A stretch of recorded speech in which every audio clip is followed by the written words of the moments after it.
పరమాత్మనే నమః. అందరికీ నమస్కారం.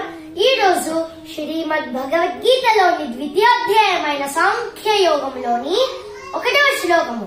సంజయ ఉవాచ తం తదా కృపయావిష్టం అశ్రుపూర్ణాకులేక్షణం విషీదంతమిదం వాక్యం ఉవాచ మధుసూదనః. భావం: సంజయుడు ధృతరాష్ట్రుడితో ఇలా పలికింది: ఓ రాజా, జాలి నిందిన వాడై శోకతప్త హృదయంతో కంటి నిండా నీరు నిండిపోయి ఉన్న అర్జునుడిని చూసి శ్రీకృష్ణుడు ఇలా పలికింది. 2వ శ్లోకము. శ్రీ భగవానువాచ కుతస్త్వాకష్మలమిదం విషమే సముపస్థితం అనార్యజుష్టమస్వర్గ్యం అకీర్తికరమర్జున. భావం: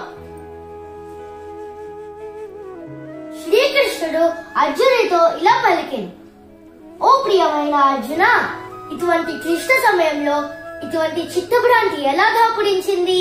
ఇది గౌరవనీయ వ్యక్తికి తగదు. ఇది ఉత్తమ లోకాలకు దారి చేసేది కాకపోక అపకీర్తి పాలు చేస్తుంది.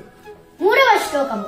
క్లైబ్యం మాస్మఘమః పార్థ నైతత్వయ్యుపపద్యతే క్షుద్రం హృదయ దౌర్బల్యం త్యక్త్వోత్తిష్ఠ పరంతప.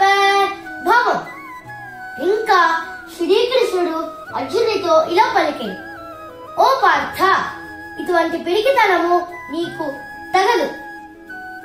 ఓ క్షత్రువులను జయించేవారా, ఇటువంటి హృదయ దౌర్బల్యాన్ని విడిచిపెట్టి ఈ యుద్ధానికి లెమ్ము. ఓం శ్రీ పరమాత్మనే నమః.